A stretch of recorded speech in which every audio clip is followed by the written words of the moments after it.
sa Matthew chapter 28. Okay, the book of Matthew chapter 28 in verse 16 down to verse 20. Okay, there's some verses here na tingnan po natin. Okay, Matthew chapter 28 in verse 16 down to verse 20. Alright, so sabi ng Bible dyan, nakita niyo na po ba? Say amen. Okay. Basahin po yung verse 16 kayo po sa verse 17. Sabay-sabay tayo sa verse 20. Sabi ng Bible in verse 16 ng Matthew chapter 28, then the 11 disciples went away into Galilee, into a mountain where Jesus had appointed them. When they worshiped him at the sun. And Jesus came and spake unto them, saying, all power is given unto me in heaven and in earth. Go ye therefore and teach all nations, baptizing them in the name of the Father, and of the Son, and of the Holy Ghost. Verse 16 and 20 ready begin. Teaching them to observe all things whatsoever I have commanded you. And lo, I am with you always, even unto the end of the world. Amen. Okay, pagsama po natin sa John chapter 20. John chapter 20. John chapter 20, verse 19 down to verse 20. John chapter 19, John chapter 20. Okay, verse 19. John chapter 20, verse 19 hanggang verse 23. Magkaroon rin tayo ng responsibility hanggang sa verse 19 hanggang sa verse 20. Sabi ng Bible in verse 19, then the same day at evening, being the first day of the week, when the doors were shut, where the disciples were assembled for fear of the Jews, came Jesus and stood in the midst, and said unto them, peace be unto you. And when he asked us, said, show them the enemies and sides, and their disciples fled, when they saw the Lord. Then said Jesus to them again, peace be unto you. As my Father had sent me, even so send I you. And when he had said this, he breathed on them, and said unto them, receive ye the Holy Ghost. Verse 23 altogether begin. Whosoever sins hear me, they are remitted unto them, and whosoever sins he retain, they are retained. In Mark chapter 16, Mark chapter 16, verse 14 to 20. Mark chapter 16.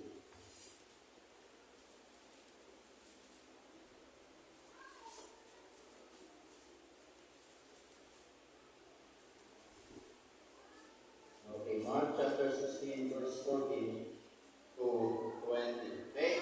So, ganun rin po. Ito tayo ng responsibility. Verse 14. Afterward, he appeared unto the 11 as they sat at meat, and upbraided them with their unbelief and hardness of heart, because they believed not them which had seen him after he was risen. And he said unto them, go ye into all the world, and preach the gospel to every creature. He that believeth and is baptized shall be saved, but he that believeth not shall be damned. And these signs shall follow them that believe. In my name shall they cast out devils, they shall speak with new tongues. They shall take up serpents, and if they drink any deadly thing, it shall not hurt them. They shall lay hands on the sick, and they shall recover. So they after the Lord has spoken unto them, he was received up into heaven, and sat on the right hand of God. Verse 20 begin. And they went forth and preached everywhere, the Lord working with them, and confirming the word with signs following. Amen. Matthew chapter 9. Saan po natin sa Matthew chapter 9. In verse 35 down to 38.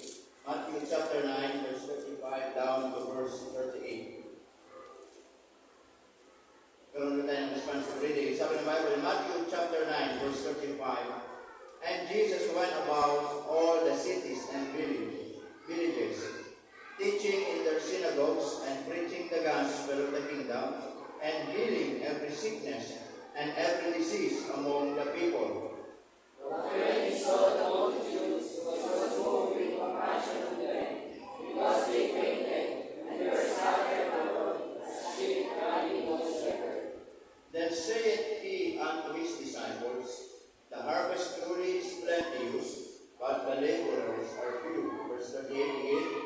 Pray ye therefore the Lord of the harvest, that he will send forth laborers into his harvest. Shall we pray? Dakilang Diyos, salamat po ng marami ngayong pong umaga. Salamat po sa iyong pong kabutihan.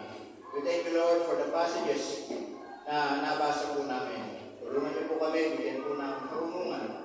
Hindi lang namin maunawaan, but Lord, we pray that you help us, that these passages na pag-aaralan po namin will become a blessing personally sa bawat isa po sa amin. Salamat po, palayan kami sa pangalan ni Jesus. Amen. Amen. Please be seated.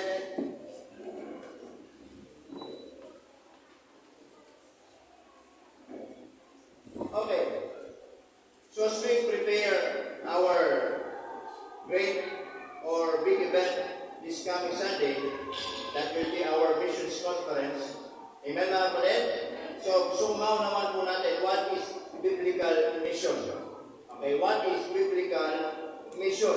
Napakalaga po mga kapatid na maunawaan natin ano yung mission ng church.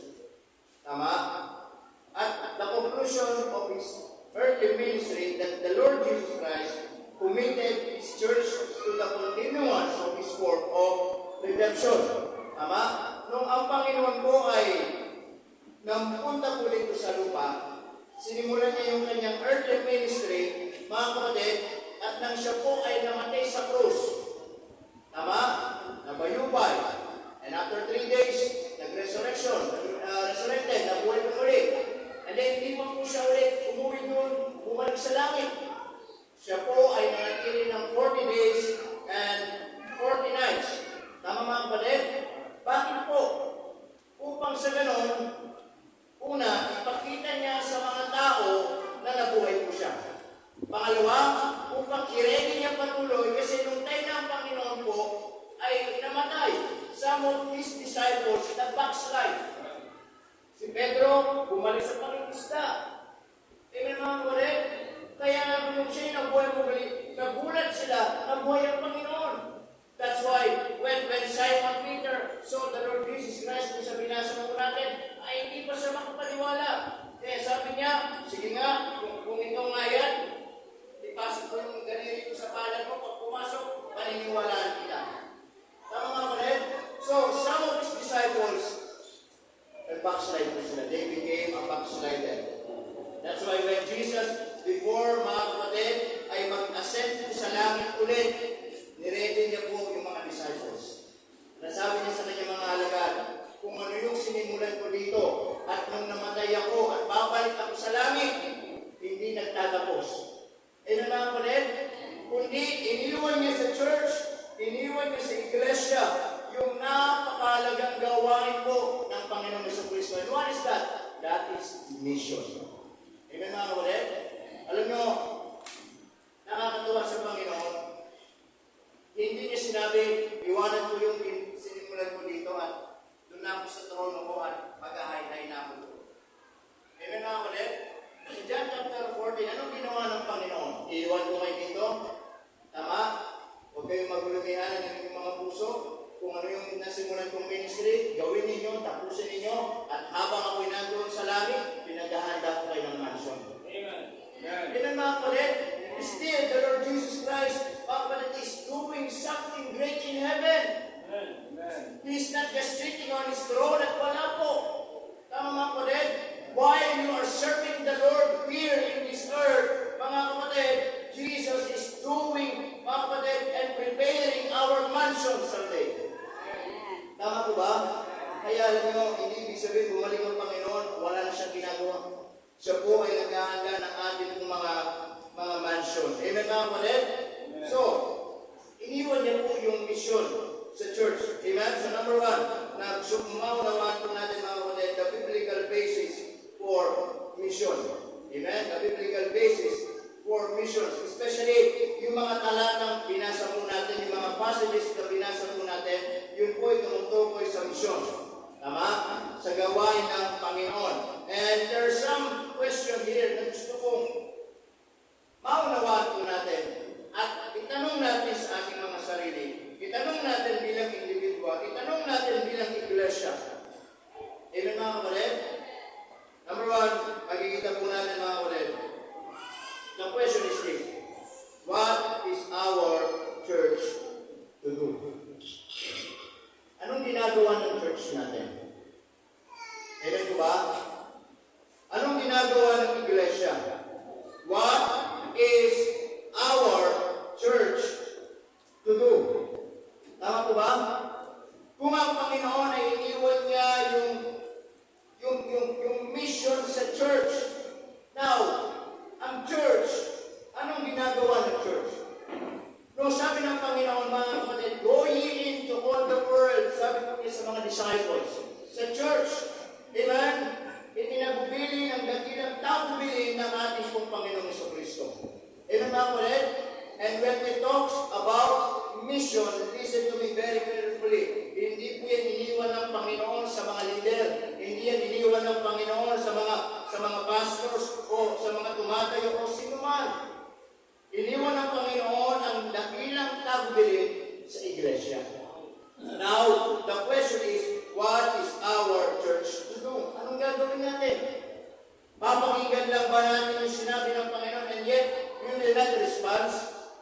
Amen mga kapatid? Kaya po, sumaunawaan po natin ang good response po tayo. Number two, what is the extent of our mission field? Hanggang saan? Hanggang saan ang sakop ng gawain? Ang sabi ng Panginoon, go ye into all the world. Tama? Ang gawain mission, mga kapatid, hindi lamang po sa loob ng iglesia. Amen? Sa loob ng church, itinuturo ano po yung mission. Tama po mga kapatid? So that outside the church, nandyan po yung field. Nandyan po mga kapatid, yung mission field na kailangan natin mga abutin. That's why we are trying our best mga kapatid to extend mga ministries sa church po natin. Meron tayong mga Bible studies, meron tayong mga ministries sa mga bata, meron tayong mga soul winning. And what is the purpose of that? Upang may kaluluwang maligtas. Amen. Amen mga kapatid? That is the purpose of mission. To mga kapatid, para ipakilala at ay maabutan po ng Ebanghelyo ang ating pong yung mga tao na kailangan nating abutan. Tama mga kapatid? Alam niyo, ang laki ng gawain. Ang daming dapat abutin. Tama? So what is the extent of our mission field? And what is the message of our mission work? Amen mga kapatid? What is the message of our mission work? Anong mensahe? Alam niyo, sa church natin lagi ko sinasabi, hindi natin dito tinuturo kung paano yumaman. Hindi natin ituturo dito paano gumanda ang buhay. Hindi natin ituturo dito paano maging komportable, maging convenient ang buhay. Amen mga kapatid? Dito sa church na to, ang itinuturo mga kapatid, ang mensahe ng church na to, lalo na sa mission work, is about the Lord Jesus Christ. Amen? That Jesus is the only way going to heaven. Jesus is the only way upang sa ganun ng taong sumampalataya o sasampalataya kay Kristo Jesus ay maliligtas. Amen mga kapatid? So yun po yung mensahe ng gawain, yun po yung mensahe ng mission work natin. Ipaabot sa mga tao na mayroong Kristong namatay para sa kanila. Tama mga kapatid? You can extend your ministry. You can extend your mission work, mga kapatid, sa inyong trabaho, sa inyong eskwelahan, sa inyong kapitbahay, o saan man na kailangan mayroong mga tao maabutan. Tama mga kapatid? Dahil matatapos lamang yung mission work o yung mission ng Panginoon sa buhay mo Tama mga kapatid? Eh, pag natik ka na, wala ka na magagawa. Tama? Ang tanong kasi, hayaan mo bang matapos sa'yo? Tama? Hayaan ba natin matapos sa atin yung gawain ng Panginoon na walang nangyari? Amen po ba? So the message of our mission work is to preach the gospel of the Lord Jesus Christ. Amen po ba? Ipangaral ang ating Panginoong Jesucristo. Kaya huwag kayong maniniwala sa mga taong basta nangangaral patungkol sa kaligtasan. Amen? Huwag kayong maniniwala sa mga aral dito sa mundong ito na bago sa inyong mga tenga. Amen? Kung sasabihin nila, mga kapatid, kailangan gumawa ng mabuti upang pumunta sa langit, huwag kayong maniwala. Kung sasabihin nila, kailangan kumanib kayo sa amin para pumunta kayo ng langit, huwag kayong maniwala. Kung sasabihin nila, mga kapatid, ay sundin yung mga kautusan, maging mabuting tao, magpabautismo, huwag kayong maniwala. Alam niyo po kung bakit? Kasi hindi yun ang itinuturo ng Biblia. Amen mga kapatid? Pumarito si Jesus, listen to me, dahil ang tao ay walang kakayanan para iligtas niya ang sarili sa tiyak na kapamakan sa impyerno. We are all sinners. Amen? Kaya nga si Jesus pumarito, bakit? Walang taong kaya iligtas ang kanyang kapwa-tao. Sapagkat tayong lahat makasalanan. Amen mga kapatid? That's why God the Father sent His only begotten Son na walang kasalanan upang tayo mga makasalanan ay pwedeng maligtas kung ang tao kung makasalanan ay sasampalataya kay Kristo Jesus na walang kasalanan. Naunawan po natin mga kapatid. We don't need something new when it comes to salvation. Amen? The disciples, they preach about Jesus Christ only. At yun lang po yung gagayahin natin. Tama mga kapatid? Yun lang po yung ipapangaral natin sa mga tao na si Jesus ay siya lamang po yung ating pong tagapagligtas. Amen mga kapatid? Kaya po sa church natin mga kapatid, si Kristo lamang yung ating pong ipapangaral. Amen? So, yan po yung biblical basis for mission. Amen? So, meron mga tanong, anong gagawin ng church natin? Because, kaya nga napaganda ng tema natin sa ngayon pong taong ito. Tama? Be faithful in mission. Because you know what? Some churches are not responsible when it comes to mission. Tama? Some churches divert their focus sa mga ibang bagay at nakakalimutan. Mga kapatid, yung pinakamahalagang bagay sa church. Amen? They forget and neglecting the main thing of the main thing. And that is mission. Amen po ba mga kapatid? Alam niyo yung pinakamahalaga sa church? Mga kapatid, yung matutunan ng bawat mananampalataya kung ano po yung gawain ng Panginoon. Amen po ba mga kapatid? Hindi yung pagpapalaki ng building, secondary lang yan. Tama po ba? Minsan, ang laki-laki ng nagpapalaki ng building, wala naman tao. Di ba? Alam nyo, wala masama magpalaki ng building. But as long na yan yung priority ng church at hindi yung mission, hindi nakalooban ng mission. Tandaan mo yan. Hanggat hindi ginagawa ng church yung mission, kahit anong gawin ng mga tao, gawin ng mga miyembro na tingin nila yung maganda para sa kanila, listen to me, hindi yun ang kalooban ng Diyos. Bakit? Ito yung pinakamahalaga sa church, yung mission. Amen po mga kapatid? Yan ang pinaka-importante sa lahat. Amen? Kaya nga hindi natin i-divert yung focus natin sa mga ibang bagay. Amen? Hindi natin i-divert mga kapatid yung pinakamahalagang bagay sa mga bagay na hindi naman priority. Am I right? Amen po ba mga kapatid? Walang masama magpapatayo ng building. Walang masaya magpalaki ng building. But as long na nakakalimutan ng tao ito, hindi yung kalooban ng Panginoon. Amen. Tama mga kapatid? Sabi dyan, be found faithful. Kung dumating ang Panginoon, kumusta ang mission ng church? Tama? Alam niyo kung dumating ang Panginoon, masumpungan ka ng Panginoon, nagpapalaki ng building, hindi matutuwa ang Panginoon.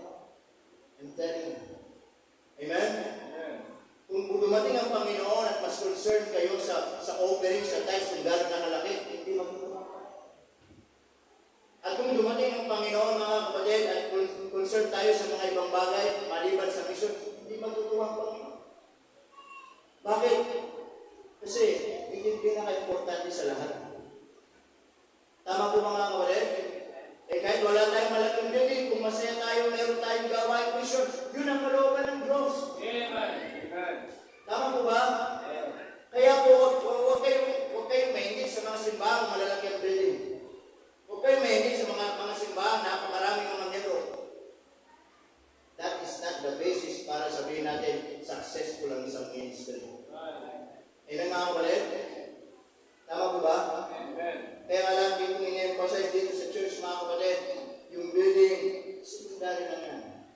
Ang pinaka-main ministry ng pastor ninyo dito, ang pinaka-main ministry natin dito is to build a life. Tama mga kapatid? Amen mga kapatid? Ano malaga na malaki ang building natin, ang buhay nyo naman, mga pariwara? Tama? Anong ipagmamalaki natin sa Diyos? Alam niyo, hindi ko naman iharap sa Diyos itong napatayo ko dito eh. Hindi ko naman iharap sa Panginoon, mga kapatid, kung gano'ng kalaking opening natin dito, iharap sa Panginoon, gano'ng kadaming property na bilhin natin dito. Iharap ko sa Panginoon yung bawat buhay ninyo. Amen. Bakit? Yung panawagan ng Diyos sa atin. Tama mga kapatid? Amen po ba? Amen. Kaya nga nakakalungkot lang isa sa marami, nati-divert yung focus nila. Amen mga kapatid? Malaki ng building, akala, hanga ng mga tao. But listen to me, one day, harap tayo sa Diyos. Hindi sasabihin ng Panginoon, yan, palagay na patayo mo. Amen mga kapatid? Harap tayo sa Diyos mga kapatid. Yung buhay natin, kung naiayos natin, naitama natin sa harapan ng Panginoon. Amen. Tama po ba mga kapatid? Amen. Amen po ba? Amen. Yun ang pinakamahalaga po sa lahat. Amen? Yung ministry natin is not just about mga kapatid, mga bagay-bagay, but it is about building lives. Tama? Kaya sabi ko, ang haba pa ng ministry natin dito sa lupa. Tama? Hanggang meron mga isinisilang sa church natin, mga sanggol, yan pa yung responsibility natin. Hanggang kaya pa natin. Naiintindihan nyo ba mga kapatid? Amen. Yan yung ministry. Amen mga kapatid? Na one day, alis tayo dito, kuhanin tayo ng Panginoon, makita natin yung mga bata, lalaki sila, mayayos ang buhay nila, then that is the success of our ministry. Amen. Amen mga kapatid? Amen. Yan yung katagumpayan natin. Bilang magulang, yan yung kasiyahan natin. Amen mga kapatid? Makita natin yung mga anak natin, lalaki sa church, mayayos ang buhay. Tama? Matupad nila yung mga pangarap nila, magkapamilya sila, but still, they are serving the Lord. Yun yung ministry. Amen. Amen mga kapatid? Amen. Hindi yung ipagmamalaki natin, ang laki ng building natin. Building lang yan. Kumusta yung tao mo? Kumusta yung mga buhay ng mga miyembro mo? Tama mga kapatid? Naunawa niyo po ba? That is mission is all about. Amen? Building something is a secondary. It is a secondary plan, secondary dream. But our main dream, mga kapatid, ministry is building people. Amen po ba? Amen mga kapatid? Kaya young people, listen to me very carefully. One day, kukuhanin ako ng Panginoon. Huwag naman. At kayo papalit sa amin. Makinig kayo mabuti. Kung ano yung itinuro sa inyo sa church na to, huwag mong babaguhin. Amen. Mumuluhin ko kayo. Hindi. Huwag mong babaguhin. Kung paano pinangaral sa inyo, si Kristo lamang yung daan patungo sa langit, huwag yung babaguhin. Amen. Kung paano itinuro sa inyo, kung gano'ng kahalaga yung gawain mission, huwag yung gagawa, huwag yung magbabaguhin. Amen. Pagpatuloy nyo at lalo nyo pagandahin. Amen. Amen mga kapatid? Tama? That is the biblical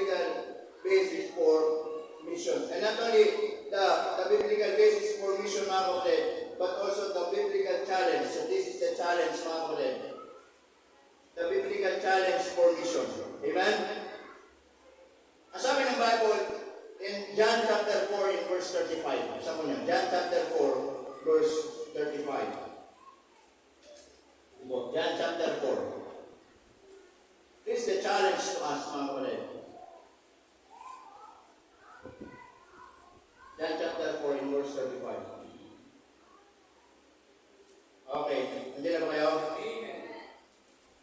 Now, ang sabi ng Bible that in verse 35 in John chapter 4, saying not there are yet 4 months, and then cometh harvest, behold, I say unto you, lift up your eyes, and look on the fields, for they are white already to, ano sabi doon? Harvest. So, what is the biblical challenge for us, mga kapatid? What is every Christian to realize? Anong kailangan natin maunawaan? Na sabi ng Bible sa talatang yan, mga kapatid, in verse 34, say ye not, there are yet 4 months and then come and harvest. Huwag mong sabihin, meron kang 4 na buwan at bago ka mag-harvest. Huwag mong sabihin, meron kang 4 na buwan, maghihintay ka pa, tsaka ako pala mag-harvest. At sabi ng Panginoon, tumingin ka, look on the fields. Don't wait for 4 months because sabi nito mga kapatid, the harvest, mga kapatid, are already ripe and ready to harvest. Amen mga kapatid? Maghihintay pa tayo ng 4 na buwan. Samantalang ready na yung harvesting. Amen po ba mga kapatid? Christians, what is every Christian to realize? That we must realize the harvest is ready. The harvest is already white and ready to harvest. Nandiyan na yung mga tao. Nandiyan ang mga ikaluluwa na kailangan na natin pangaralan ng salita ng Panginoon. Amen mga kapatid? Huwag na tayo maghintay. Tama po ba? Huwag na tayo maghintay mga kapatid. Huwag na tayo maghintay na gumawa ng paraan na makakilala yung ating mga mahal sa buhay, mga kaibigan natin, mga tao na kapaligid sa atin na sila'y makakilala sa Panginoon. Don't wait! Sabi nito, bakit maghintay ka pa ng 4 months? Ang tagal pa nun. Amen ko ba? Samantalang ang sabi diyan, tignan mong mabuti. Tignan mong mabuti yung bukirin, yung fields. Sabi diyan, namumuti na. At ready ng harvesting. Amen ko ba mga kapatid? So we must understand, we need to understand and to realize the harvest is ready. Amen. Tama? The harvest is ready. In Matthew chapter 9 verse 37. Matthew chapter 9 verse 37. Okay, sige. Sabi ng Bible din in verse 37, mga kapatid. Then saith he unto his disciples. Anong sabi doon? The harvest truly is plenteous, but the laborers are few. Amen? So what is every Christian to realize? The harvest is ready to harvest. Amen po ba? Amen. Then the second thing, what is there a great need for today? Ano yung kailangan? Anong sabi doon? The harvest truly is plenteous. But this is the great need today. Ano sabi? The laborers, yun yung problema. Amen? Ano sabi doon mga ulit? But the laborers are few. Ready to harvest, the ones, sabi ng Bible dyan, look on the field. Amen? Namumuti na rin, kailangan i-harvest na. Ang problema, the harvest truly is plenteous. Yung manggagawa, yung gagawa, kakunti na lamang. Amen mga kapatid? Na minsan, hindi natin naunawaan kung anong misyon, hindi natin naintindihan kung anong gawain ng misyon mga kapatid, kasi hindi natin tinitignan kung anong misyon. Amen po mga kapatid? Listen to me very carefully as a members of this church. Kailangan maunawaan mo, mga kapatid, mayroong misyon na kailangan gawin. Tama po ba? You're not just a member of this church, but you are a part of the church. Amen. Iba yung miyembro ka lang ng church, umaattend dito, iba yung parte ka ng church. Tama? Na hindi lang tayo pag Sunday uupo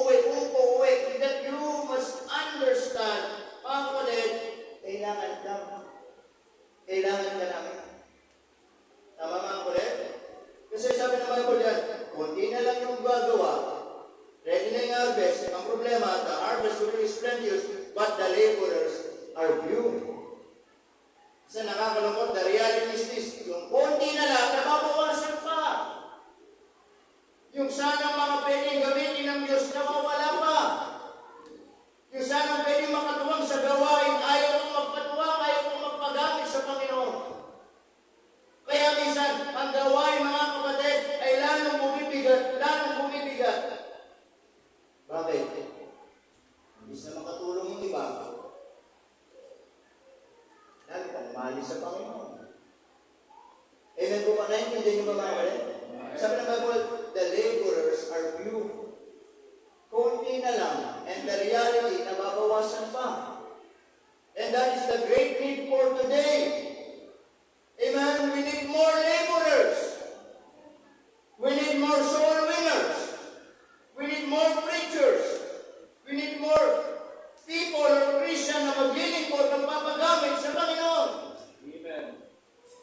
Amen mga kapatid? Amen. Hindi ka lang uupo dyan. Ilang taon, tatanda ka. Mamatay ka. Ano nangyari sa buhay mo? Parang ginawa mo lang ng sinya ng simbahan. Tama? Atin ng Sunday, tapos manunod ka kumari, o siya sa Richard. Uwi ka nang walang nangyari. Gusto mo ba na maging routine ng buhay mo bilang Kristyano?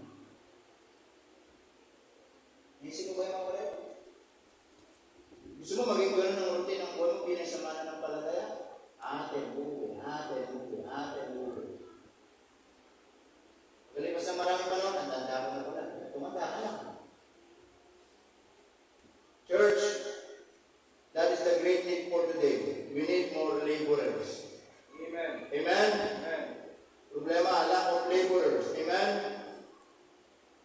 And then in verse 38, sabi ng Bible yan in verse 38, mga kapatid, ng Matthew chapter 9.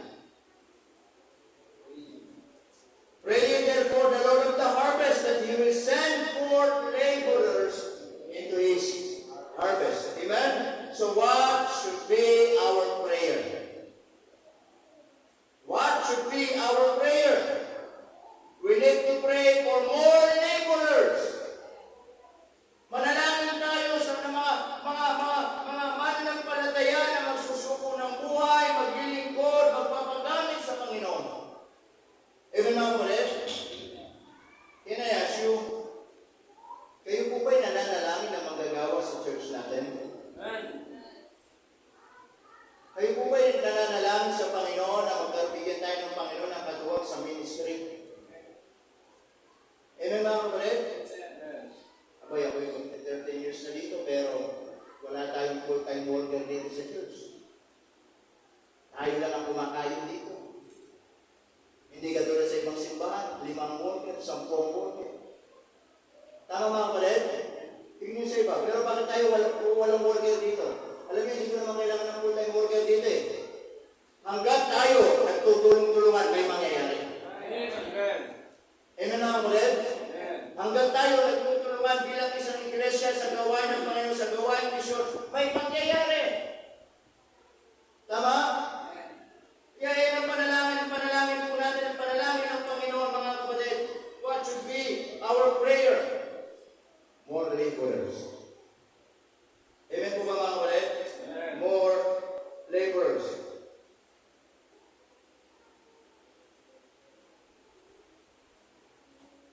In Acts chapter 9, verse 6. Acts chapter 9, verse 6.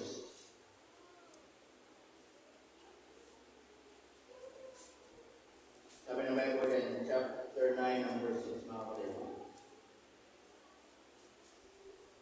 Okay, sabi ng Bible po dito, in verse 6, and in trembling and astonished said, Lord, what wilt thou have me to do? And the Lord said unto him, Arise and go into the city, and it shall be told thee what thou must do. Ano pong tinutukoy dito? In verse 1, this is the story, yung conversion ni Saul. Amen? Mga kapatid, ito yung conversion ni Saul. Si Saul, he was a persecutor.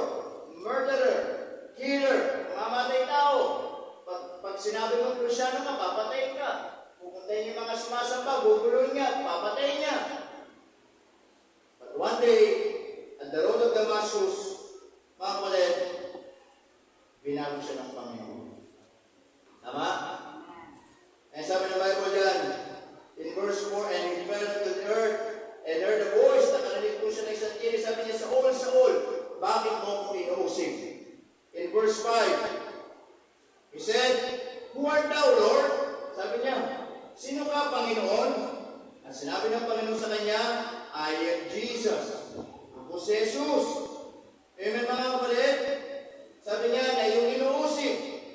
And it's hard for them to kick against the priest.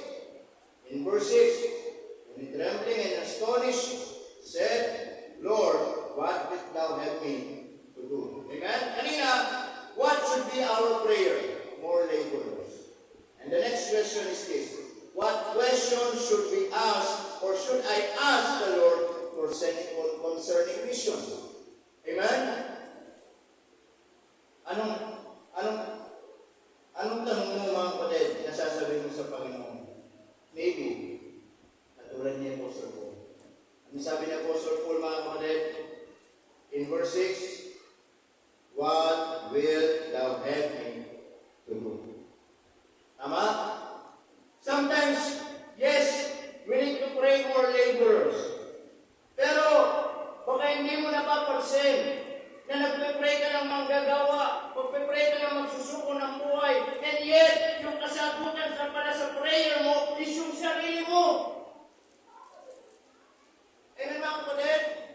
Na Panginoon, magsuko ka ng buhay. Panginoon, magpadala ka ng manggagawa. Panginoon, mga tao, mga liligtas, magbago ang buhay, mag-surrender sa iyo, mag-content sa gawain. Pero pala, ang sagot ng Panginoon sa prayer mo, ito pala yun. Kaya sabi dito, mga kapatid, what question should you ask or we ask the Lord concerning mission? Katulad ni Pablo, ano sabi niya? Panginoon, anong gusto mong gawin mo para sa akin? Anong gusto mong gawin mo? Sabi niya, what will thou, in verse 6, sabi ng Bible, in verse 6, what will thou have me to do? Anong gusto mong gawin ko, Panginoon? Minsan, yun ba yung naging prayer niyo sa Panginoon? Amen, mga kapatid? Minsan, naging prayer niyo ba yun sa Panginoon? Na minsan lagi na yung nag-pray, Panginoon, magsuko ko ng buhay. Panginoon, tawagin mo yung mga kapatid namin sa Panginoon, tawagin mo mga young people namin, magsuko ng buhay sa Panginoon. But have you ever think about that? Na Panginoon, ako pala yung gusto mong gawin mo para sa akin. Amen, mga kapatid? Baka nag-pray ka sa ibang tao, and yet, ikaw pala kasagutan ng Panginoon para sa sarili mo. Tama, mga kapatid? So, that should be our prayer, amen? Na manalangin tayo, mayroong mga magsuko ng buhay. Tama? And thank the Lord, ay mayroong mga young people natin na nagsuko ng buhay. Maybe in specific calling. Tama, mga kapatid? Si Irish. Siguro sa padre ba? Hindi padre? Ha? Padre ba? Missionary. Tama? O, si Rainier, nagsuko ng buhay, magpapastor daw, praise the Lord for that. O, nasiket, magpapadre. Mag-missionary din daw, and praise the Lord for that. Yan yung kailangan natin ipag-praise sa Panginoon na meron mga magsuko ng buhay. Especially tayo, mga kapatid, manalangin tayo na meron magsuko ng buhay sa church natin at lumabas sa church natin, magsisimula ng gawain. Away, prayer din sa Panginoon. Tama? Na meron magsuko ng buhay, meron magpastor sa kung saan kayo tinawag ng Panginoon. Tama, mga kapatid? Hindi naman ako yung pastor sa, o ikaw, di ko kita ilalagay sa West Philippine Sea. Kailangan nabutin yung mga Chinese dyan. O ikaw, hindi ko, mga kapatid, where the Lord will you. Ito, kasi panawagan mo sa Panginoon. Ibig sabihin, ikaw nakakalapat ang Panginoon kung saan. Tama, mga kapatid? So, yun ang panalangin natin. Maybe, at the right time, meron pa mga young people, o sino man, magsuko ng buhay, mga kapatid. Ibig sabihin, huwag tayo tumigil manalangin. Tama? Because the problem today is a lack of laborers. We need more laborers. Amen? Young people, hindi ka gagamitin ng Panginoon, listen to me, pag malayo ka sa Panginoon. Hindi ka gagamitin ng Panginoon pag hindi ka rin willing magpagamit sa Panginoon. That's why you must pray. Katulad ni Pablo sa Panginoon, ano yung gusto mong gawin mo para sa akin? Ano yung gusto mong ipagawa para sa akin? And on that time, Apostle Paul, he was no longer Saul. Siya po'y naging Pablo. He was a preacher. Nangalan ng salita ng Panginoon. Amen? Yung mga kapwa niya apostoles, mga kapatid, ay nahihilang pa siya sa kanya kasi baka patayin sila. Baka nagpapanggap ng nagbago. Pero pinakita ni Pablo, talagang tunay siyang binago ng Panginoon. Amen, mga kapatid? Listen to me. Young people o bawat isa po sa atin, patunayan ninyo sa inyong mga mahal sa buhay, patunayan ninyo sa mga tao hindi nakakilala, mga tao malapit sa inyo, na tunay kayong binago ng Panginoon. Amen, mga kapatid? Na maraming din sila maniwala sa inyo, maraming din sila maniwala sa mga sinasabi, patunayan nyo na binago kayo ng Panginoon. Amen, mga kapatid? Until such time, itong mga apostles, talagang naniwala sila na si Pablo ay binago ng Panginoon. Amen, mga kapatid? So, what is every Christian to realize? The field is ready to harvest. Maraming mga tao na nangangailangan ng Kristo. What is there a great need for today? Mga kapatid, laborers. What should be our prayer? Ng Diyos that God send more laborers. Amen? Na pwede mo maging prayer, Panginoon, tumawag ka sa church namin magsuko ng buhay. O kaya naman, akong tawagin mo. Tama? Amen, mga kapatid? So, katulad ni Pablo, what question should we ask the Lord concerning missions? Katulad ni Isaiah, Lord, here am I. Katulad ni Apostle Pablo, Panginoon, anong gusto mong gawin ko para sa iyo? Tama, mga kapatid? Katulad ng mga may sakit na binabago ng Panginoon, sabi nila sa Panginoon, susunod ako sa inyo. Amen po ba, mga kapatid? So that is the challenge to us, mga kapatid. Then, the last thing, if there is a challenge, there is a biblical way. And that biblical way, listen to me, is to support missions. Amen, mga kapatid? To support missions. Church, we are to give financially toward missions. I believe prayer and support sa missionary are inseparable. I believe on that. Marami na akong beses personally na-experience ko na marami mga pastors na kapag meron kang nilapit na prayer request, sasabihin nila, ipag-pray kita. Prayer is good. But cash is good also. Meron kang kailangan sa church. Pupunta ka sa akin, sasabihin mo, may nag-pray sa akin, pabili ako ng ganito. Mga kapatid, minsan yun yung naging sistema ng mga matatandang pastor. Yung mga ibang pastor, ganun yung naging sistema nila. Pag-pray kita, kapatid. Kaya nga, humingi ng prayer, ibig sabihin, humingi ng tulong. Nainaunawan po natin, mga kapatid. Hindi naman siguro mahirap maintindihan yun. Tama? Eh, yung mga anak naman. Pag nakita yung bigla nagugas ng pinggan, hindi paggulat ka ba't nagugas ng pinggan yan?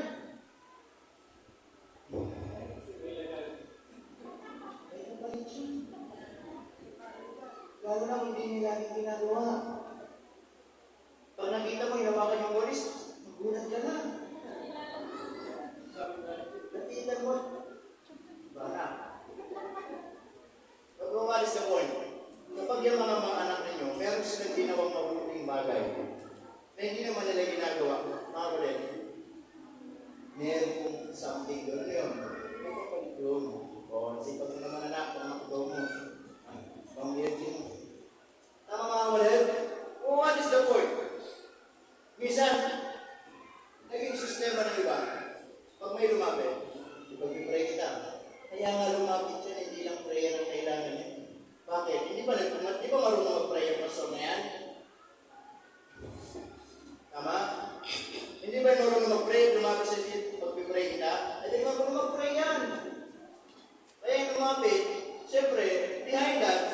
humingi ng tulong sa iya. At not just prayer, but I believe, mga kapatid, financially. Kailan po mga kapatid? That's why we are to give financially toward missions. To all the missionaries that we supported. Every time, mga kapatid, na sila po ay minsan mag-chat, wala silang maririnig po sa atin. Amen, mga kapatid? And salamat po sa Panginoon. Hindi tayo kailangan i-remind para padala natin ang support natin sa kanila. I wanna tell you. Amen? Kapag dumarating yung panahon na meron tayong basta may pumapasok, salamat na rin yung bakit may Gcash. Laki ng tulong ng Gcash. Tama? Kaya hindi ka na pumunta sa Palawan, ipapadala mo na. Pag pupunta yung pa dito, kaya yung Gcash, ang bilis. Tama nga po rin? Kaya salamat po sa Panginoon na tayo po, ang church natin, sa biyaya ng Panginoon, ay nakakatulong sa mga ibang mga pastor. Amen? And if you are a part of it, praise the Lord. Yung mga binibigay ninyo, kung magkano man yan, pumapasok sa mission fund natin, hindi nawawala ng kabuluhan yan. Nakakatulong yan sa mga gawain, sa mga ministry, sa mga iba't ibang lugar, mga kapatid, na sinusuportahan natin. Pero kung ikaw, wala kang bahagi, listen to me. I challenge you, I encourage you to support missions. To support missionaries. Wala po tayong hinihingi halaga. Kung ano yung pangungusap ng Diyos sa iyo. Amen, mga kapatid? In any amount, hindi mo sa gawain ng Panginoon. Amen po ba? Tama? Yung ano nga nagsabi sa atin, yung susuporta sila mga missionary, 200 lang daw man. Abay, 200 na yung walang patutunguhan nun. Tama mga kapatid? Yung 100 nga ngayon, ang bilis mo na. Minsan nga, yung 1,000, di ba? Dahil agila na, ang bilis yung parang ganda ko lang sa palo, hindi ba nagagawin? Kaya sabi ko, pag ako naging presidente ng Pilipinas, gagawin ko pagong yun.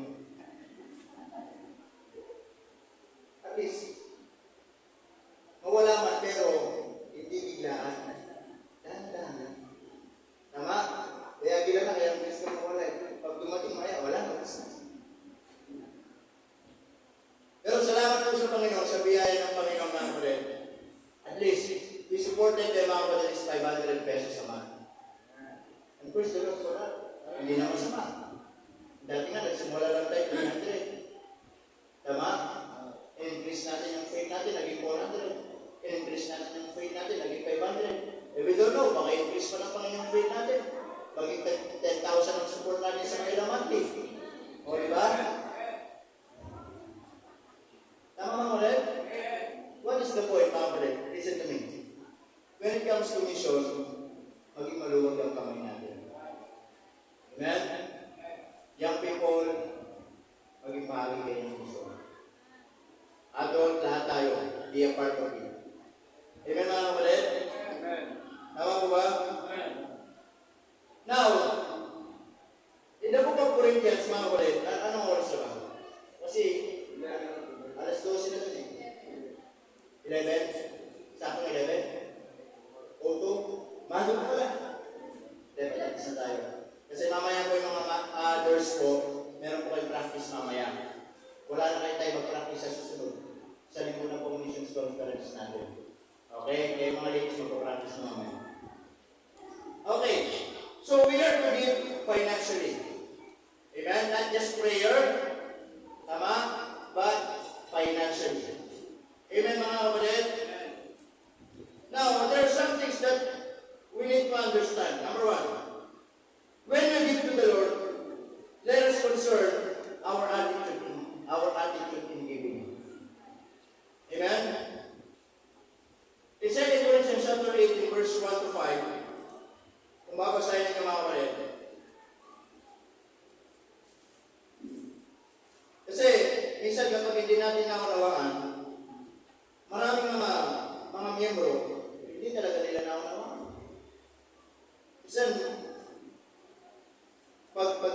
usapan ng pera sa church, ang pagbibigay, ang dami na open. Tama mga kulit? Ang dami namang bigayan sa church. May mission pang kailangan mag-support. Ang dami na namin bayarin.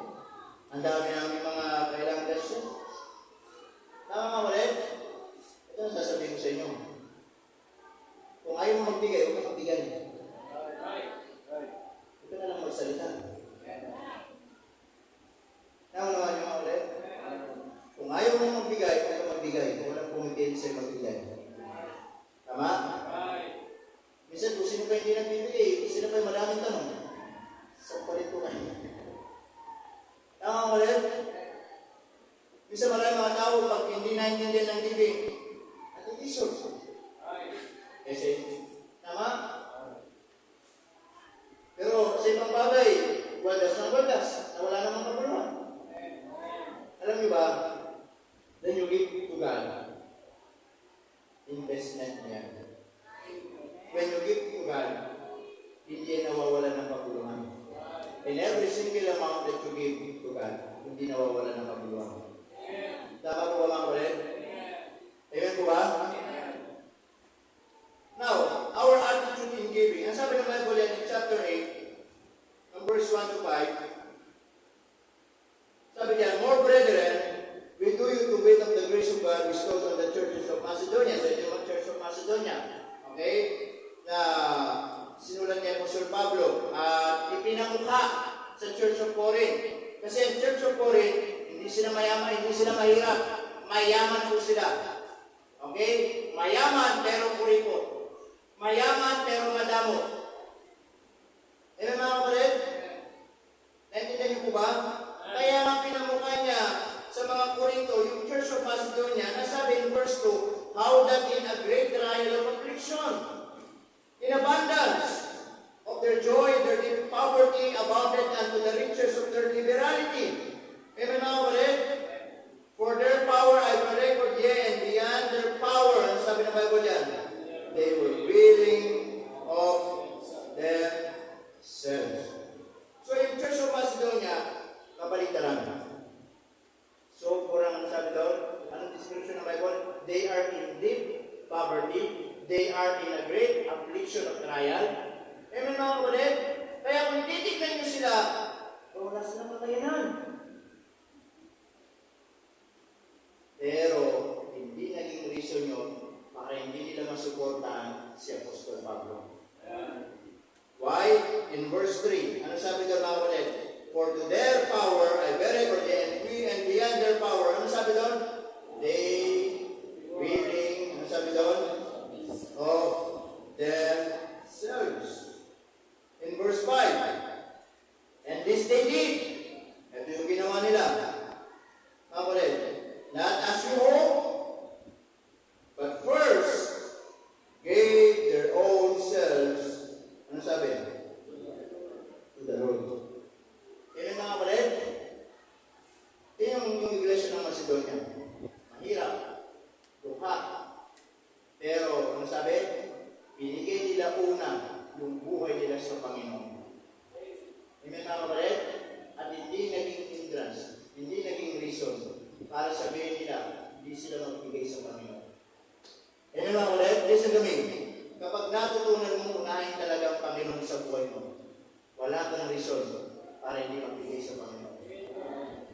Because the Lord promised to us. Amen mga kapatid? Ano sabi doon? But seek ye first the kingdom of God and His righteousness, and all these things shall be added unto you. Tama po ba mga kapatid? So yun yung maging attitude ng giving natin mga kapatid. Magbibigay tayo kasi simple lang, mahal mo ang Panginoon. Hindi ka magbibigay kasi marami kang pera. At hindi ka hindi magbibigay kasi wala kang pera. Magbibigay ka, whether may pera ka o wala, kasi mahal mo ang Panginoon. At naniniwala ko, ang isang Kristyano talagang nagmamahal sa Panginoon, hindi pagkukulangan ng Panginoon. Amen mga kapatid? Ang Diyos maraming paraan. Tama po ba? Ang Diyos maraming paraan. Sometimes, in our everyday life, sa buhay natin araw-araw, Minsan, if you will just be sensitive, makikita mo yung pagkilos ng kamay ng Panginoon. Tama? Dahil minsan, yung sweldo nyo, kulang pa. Tama? Yung budget nyo sa isang buwan, kulang pa. Ang dami nyo pang bayarin. Baon pa ng mga anak. Baon pa ng ganito. Mga dapat gastusin sa bahay. Tama mga kapatid? Amen po ba? Bibisita pa si Judith.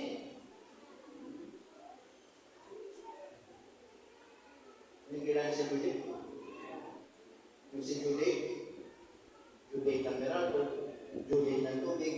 Judith ng ganito. Tama mga kapatid? Hindi, yung nakakatakot daw, hindi lang yung end of the world, yung end of the month. Tapos magugulat ka, may bumusina pa, shocking! Sada, tama mga kapatid? Pero what is my point? In spite of those, mga kapatid, needs, in spite of those, mga budgeting ng buhay natin araw-araw, and sometimes, para bang kulang, para bang hindi sasapat, para bang hindi naabot. Pero tingnan nyo, matatapos yung isang buwan, nakasurvive kayo sa biyaya ng Panginoon. Kaya minsan kayo magsasabi, hindi mo alam kung saan magkakaroon. Tama? Minsan ngayon, kung hindi makapaniwala, tama mga kulit, hindi mo alam kung paano nangyari, sa dumating, sila nagbigay, basta ang Panginoon, maraming paraan!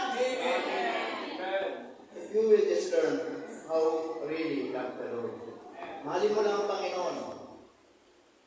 Hindi ka pagkukulangan ng Panginoon. Amen mga kulit? Not only the attitude, but also the motive in giving. So, 2 Corinthians chapter 9, mga kulit, in verse 5 at 8, 2 Corinthians chapter 9. Okay, tapusin natin. Chapter 9. Verse 5. Sabi ng Bible niyo mga kulit, hanggang 8. O in verse 8 na lamang mga kulit. Sabi ng Bible, but God is able to make all grace abound toward you. Sabi doon, that you always having all sufficiency in all things may abound to every good work. In verse 7, every man, every Christian, every believer, according as he purposes in his heart, so let him give.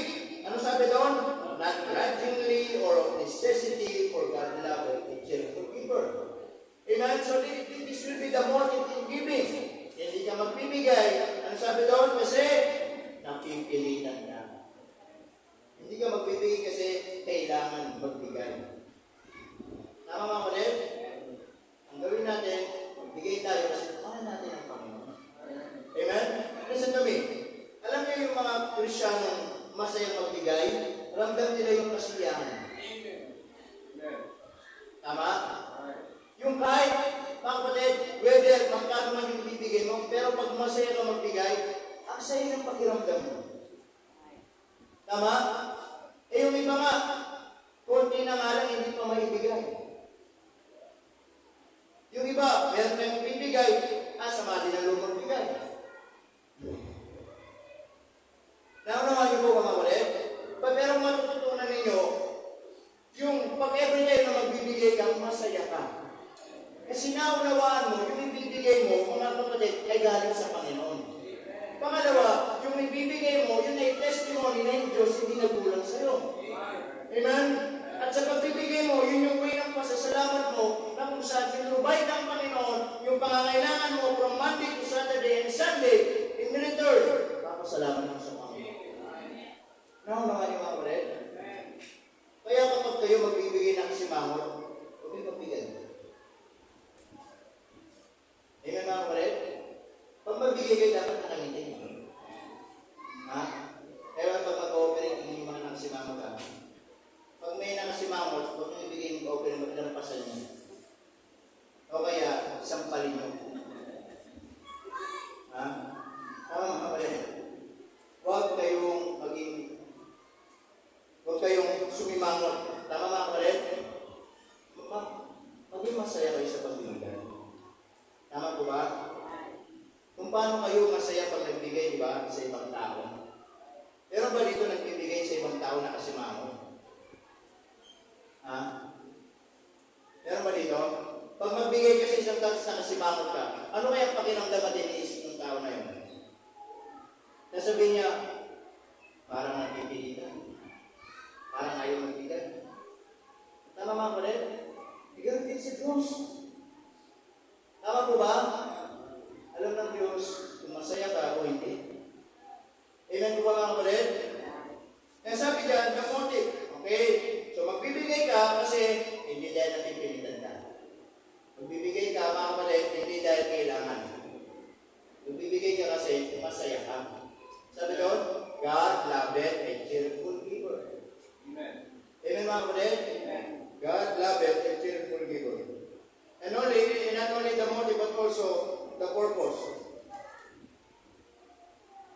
purpose in giving. Amen? Now, what is the purpose? Bakit ka magbibigay? Listen to me. Hindi ka magbibigay dahil, mga kapatid, you are expecting in return. Tama? Meron kasing ganito. Isa, magbibigay at iisipin ka na, hindi, babalik ka rin ng Diyos ko. Huwag ganun. Magbibigay ka, yung purpose mo lang, pasalamat. Tama? Huwag ka, mga kapatid, hindi ganito ang Diyos eh. Hindi nagbigay ka ng 50, maya bigyan ka agad ng 50. Hindi ganun ang Panginoon. You just learn how to give properly, masaya. Amen, mga kapatid? And as I said, ang Diyos, maraming paraan para ipakita niya sa iyo yung binigay mo na ibalik na niya ng ibibigay pa. Tama po ba, mga kapatid? Hindi ang Diyos tulad ng tao.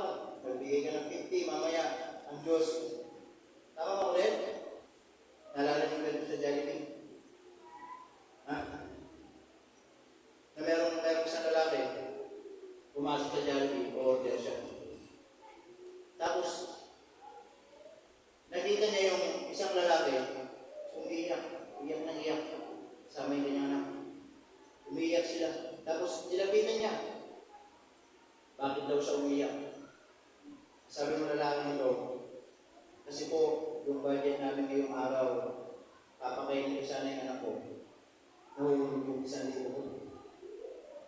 Nahulog yung 1,000 niya talaga. Kawawa. Eh dahil naawa yung lalaki, sabi niya doon sa cashier, magkano yung order niya? 500. Ako naman magbabayad. Tuwag-tuwa yung lalaki. Sabi niya, napakabuti mo naman. Then, ginawa ng lalaki, dahil alam niya walang pera yung magkatin niya, sabi niya sa pag-uwi ko ninyo, binigyan pa niya ng binigyan niya pa ng 100. Eh, tuwag-tuwa. Tapos sabi niya sa cashier, sabi ng cashier sa kanya, napakabuti niyo naman po. Alam, sabi ng lalaki, ganun po talaga pag mabuting tao. Mabilis bumalik yung blessing ng Panginoon. Natulad ko lang yun. Pagpasok ko sa Jollibee, sa pito ng Jollibee, nakapulot ako ng 1,000.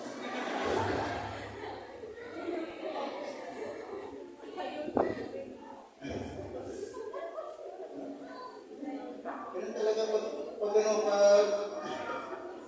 ganun talaga kapag mabay na tao yung bukal yung gusto niya. Mabilis bumalik ang grasya. Kaya, katulad ka na, pagpasok ko sa pito ng Jollibee, nakapulot ako ng 1,000. Kumita ko siya ng kurang.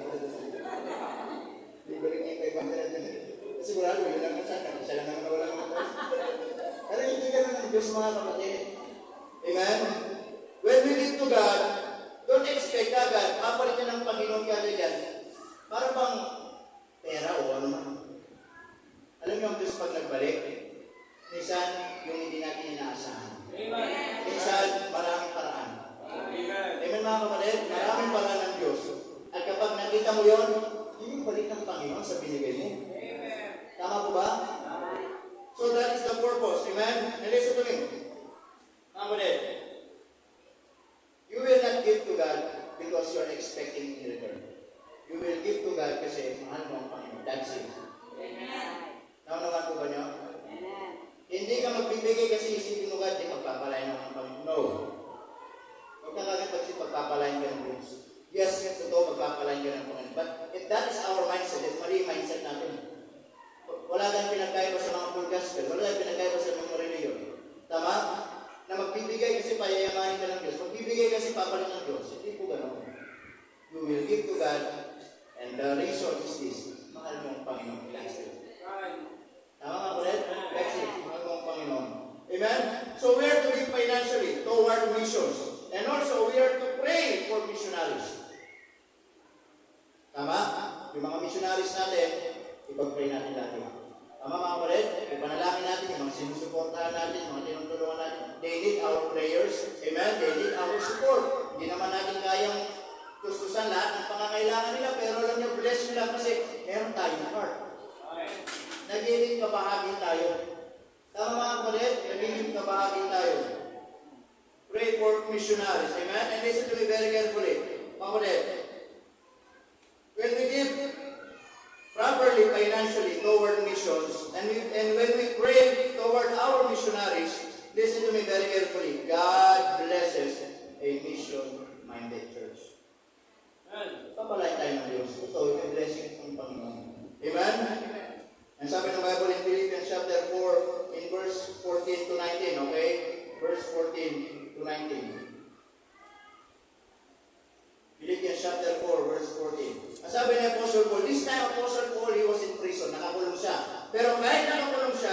sinusulatan niya yung mga Church of Philippi at pinapasalamatan. Alam niyo kung bakit? Kasi yung Church of Philippi, mga kapatid, kahit nakakulong na si Apostol Pablo, tuloy-tuloy pa rin yung support nila sa kulungan. Di ba yung mga nakakulong pag walang dalaw, kawawa sila? Pag walang nagpapadala ng pagkain. Tama mga kapatid? Dito, alam ng mga mananampalataya sa Philippi kung ano yung kalalagay ni Apostol Pablo. Kaya nga sabi niya sa verse 14, mga kapatid, notwithstanding, ye have well done that ye did communicate with my affliction. Nakita ninyo? Well done. Sabi niya, that ye did communicate. Kahit meron akong affliction, nasa kulungan ako, sabi niya, nagkikipag-communicate pa din kayo sa akin. Tama? Tinukumusta niyo pa rin ako. Sabi niya sa verse 15, now in Philippians, know also that in the beginning, ng pasimula ng Ebanghelyo, when I departed from Macedonia, ano sabi doon? Nung siya umalis sa Macedonian Church, di ba yung Macedonian Church? Kanina, sila nag-support kay Pablo, tinulungan siya, kahit mahirap sila. So, nung umalis si Pablo doon sa Macedonian Church, ano sabi ni Pablo sa Philippi? Mga kapatid, no church communicate with me. Ano sabi? As concerning giving. So, nung umalis daw si Pablo sa Church of Macedonia, wala na kung ano daw, nag-support sa kanya. Wala nang tumulong sa kanya. Maliban na lang, ano sabi niya? Yung Church of Philippi. Amen? Kaya sabi niya, and receiving, ano sabi doon? But ye only. Nakita niyo si Pablo, paano niya i-appreciate yung mga mananampalataya sa Philippi. For even in Thessalonica, ano sabi? Ye sent once, and again, unto my what? Sabi niya, ano yung necessity sa Tagalog? Ay na. Amen mga kapatid, dahil pinakato sa Church of Philippi. Ano sabi ni Pablo? Kahit nung umalis ako sa Macedonia, wala nang nagpag-communicate sa akin. Kayo lang. Ano sabi? Mga kapatid, concerning giving, tinulungan niyo ako.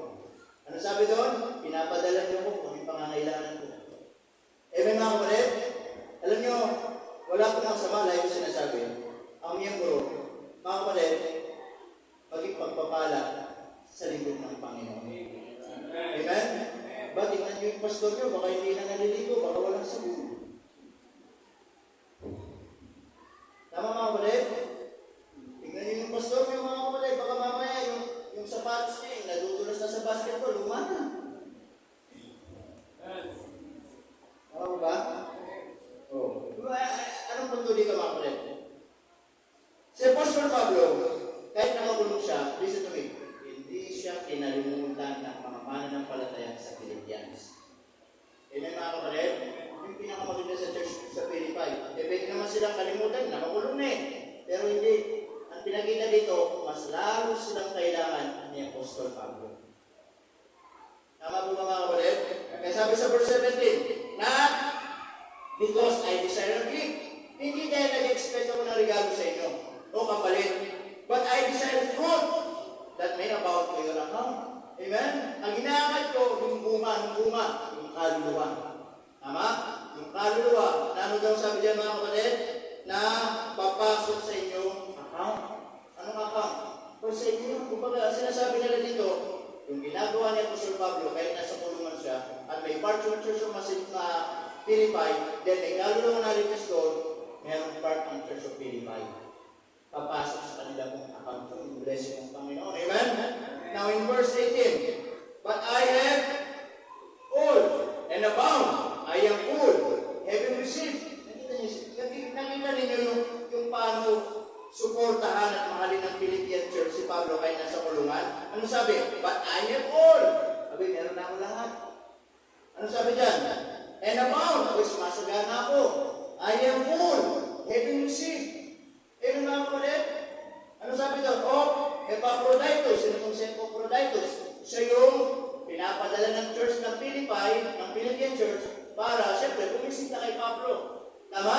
At si Pablo, makikita niya si Epaphroditus. Okay, may dalang isang sakong bigas, may dalang mga maraming pagkain. Para ano? Sa pangangailangan ni Pablo. Kasi nga nasa kulungan. Ito yung sinabi dito mga kapatid. Amen? Ngayon, sasabihin nila kay Epaphroditus ng Church of Philippi, o Epaphroditus, tanungin mo si si Pablo kung ano pa yung kailangan niya. Tama? And then, uuwi ito si Epaphroditus sa Church Philippi, i-report niya. Si Apostle Pablo, okay, yung ating pastor, ito yung kailangan daw niya, ito yung mga pangangailangan niya, and then, they will provide it. Nakita niyo mga kapatid? Sabi ng Bible dyan, having full, amen, the things were sent from you, an order of what ang sabi? Is sweet smell, a sacrifice acceptable, well-pleasing to God. Ang sinasabi dito, yung ginagawa ng Church of Philippi, para kay Apostle Pablo, mga kapatid, isang nagiging mabangong samyo sa harapan ng Diyos. Alam mo bakit? That is mission is all about. Tama po ba? Kaya sabi ni Apostle Pablo sa verse 19, kumbaga, nakakulong ako. Hindi ko kaya palitan yung mga ginagawa niyo sa akin. But this is all what I promise to you. O sa inyong mga mananampalataya. Ano sabi niya? But my God shall supply all your need according to the riches in glory by Christ Jesus. Ito yung ginagawa ni Pablo. Hindi ko kaya palitan lahat yan. Pero pinapangako ko sa inyo, sabi niya, ako'y lagi nagdarasal sa inyo na yung Diyos ko, isusupply niya ang pangangailangan niyo.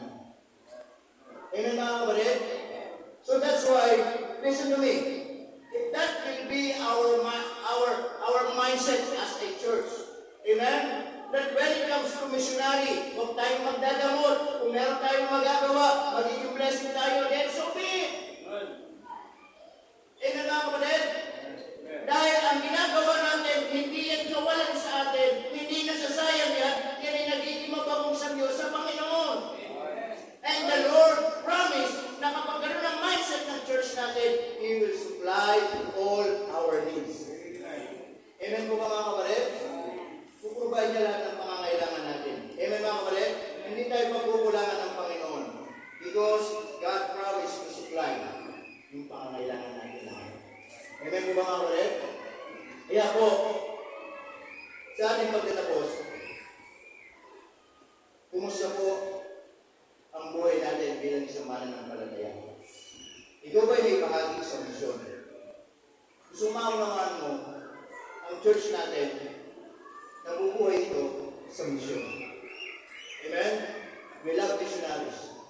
Tama po ba? Mahal natin yung mga lingkod ng Panginoon. Mahal natin yung mga naglilingkod ng Panginoon. Mga nagsusuko ng Panginoon. That will be our prayer. Tama po mga kapatid?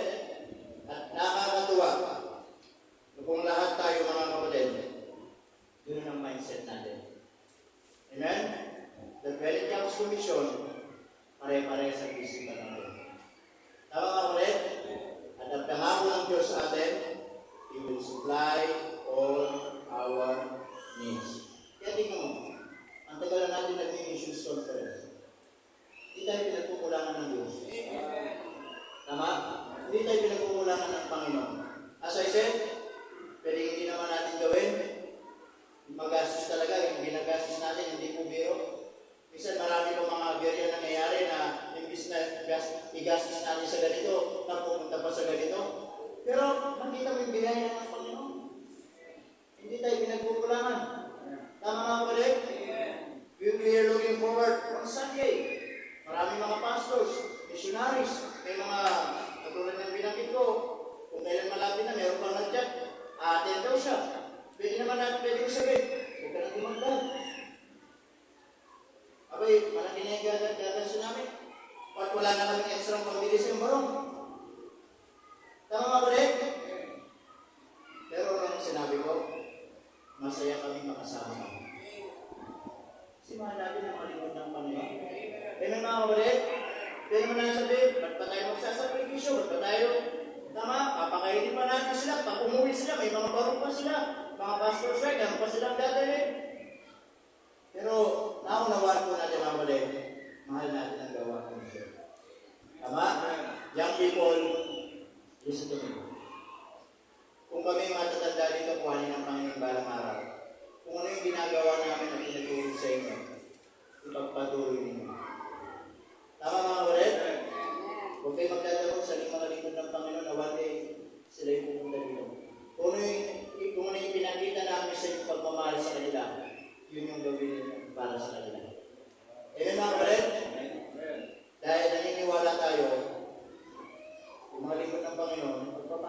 yan sa atin. Tama? Magpapala po yan sa atin. Kaya salamat po sa Panginoon and we're looking forward on Sunday. Masaya tayo. Tapos din yan sa biyaya ng Panginoon. At like sinasabi, ang pinakamaganda talaga sa lahat, alam mo ano? Kasama natin ang Panginoon. Amen. Yung pinakamaganda, kasama natin ang Panginoon. Amen. Tayo po lang dito ngayon. At tayo po manalangin po sandali. Let's pray. Dakilang Diyos, salamat po ng marami sa oras po nito. Salamat po sa inyong biyaya. And we thank you, Lord, Panginoon, for your love, for your grace to us. And we thank you, Lord, for encouraging us, Panginoon, and reminding us about mission. Na kami, Panginoon, ang aming iglesia ay mahal namin ang mga missionary, mahal namin ang mission sa Panginoon. And we will never stop doing this, Panginoon, as long hanggang kami, Panginoon, until na kami nabubuhay, ginagamit ninyo, we will do missions conference, Panginoon. Salamat po rin ilang Diyos sa mga faithfulness ng inyong mga anak. Maybe some of them, they are like the Macedonian church na walang-wala, may pangangailangan.